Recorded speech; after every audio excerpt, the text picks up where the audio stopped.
de estar gracias a algunos medios que transmiten casi en su integridad la audiencia, yo creo que eso es provechoso y eso además va generando no solo esa visión, esa transmisión, sino la actitud de la gente frente a los hechos delictivos, va transmitiendo además algo importante, y es ese rechazo a la corrupción, esa necesidad de que cambien las costumbres políticas y también las costumbres sociales. Así es como se empieza a construir la cultura de legalidad. Pero al mismo tiempo que nosotros vemos todas esas audiencias y vemos el desarrollo en cada proceso judicial, también vemos que hay ese impulso y esa intención de levantar un clima de temor, un clima de miedo, discursos sobre se desincentiva la economía con todo esto que está ocurriendo. ¿Cómo reacciona ante este discurso?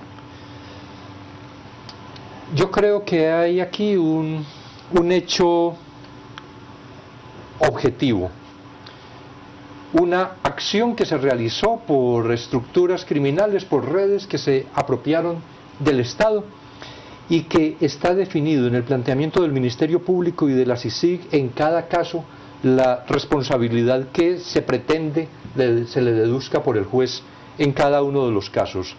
Y eso ha generado desde algunos sectores, actuando perversamente, campañas de desinformación, campañas de intimidación, miedo, campañas también de extensión de la posibilidad del efecto, el miedo, pero ya dirigido hacia potenciales imputados, potenciales personas sometidas al proceso penal, como para tratar de generar un frente común. Es decir, entonces es que esto no es únicamente contra estos, es que también va a ser de estos, y no se van a quedar en esta cosa, sino que van a seguir con esto. Como decir, tenemos que frenar esto, tenemos que impedir, porque ustedes que ahora... a todos los aliados posibles para lograrlo.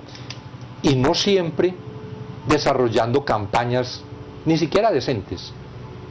¿A qué se refieren? ¿Otro tipo de hechos, otras actividades, actos? Es lo que significa, por ejemplo, las campañas de desinformación.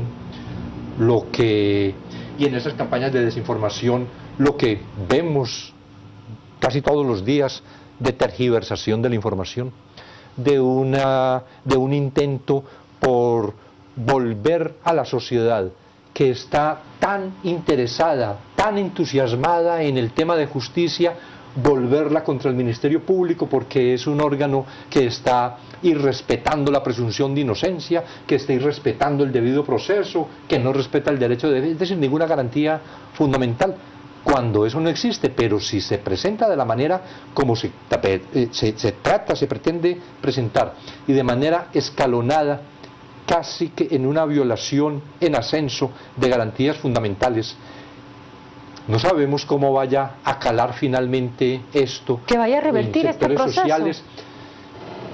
No sabemos qué efecto pudiera surtir, y a eso es, yo tengo la seguridad que a eso es a lo que están apostando quienes adelantan campañas de esta clase, que pueden durante un año estar todos los días insistiendo en el tema, hasta tratar que finalmente sus puntos de vista sean casi que imperceptiblemente aceptados. Y entonces se plantea, por ejemplo, cuando decimos que en el proceso penal, el Ministerio Público, su pretensión es desvirtuar la presunción de inocencia, es decir, que no está para respetar en esos términos. El fiscal es el acusador. El fiscal es el acusador. No es el defensor. Y eso está señalado claramente, ese es el debido proceso.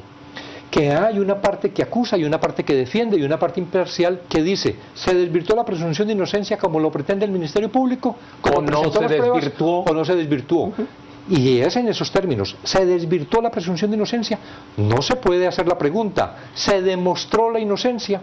Porque el imputado, el procesado, no tiene que demostrar la inocencia. El Estado, a través del Ministerio Público, desvirtúa la presunción de inocencia.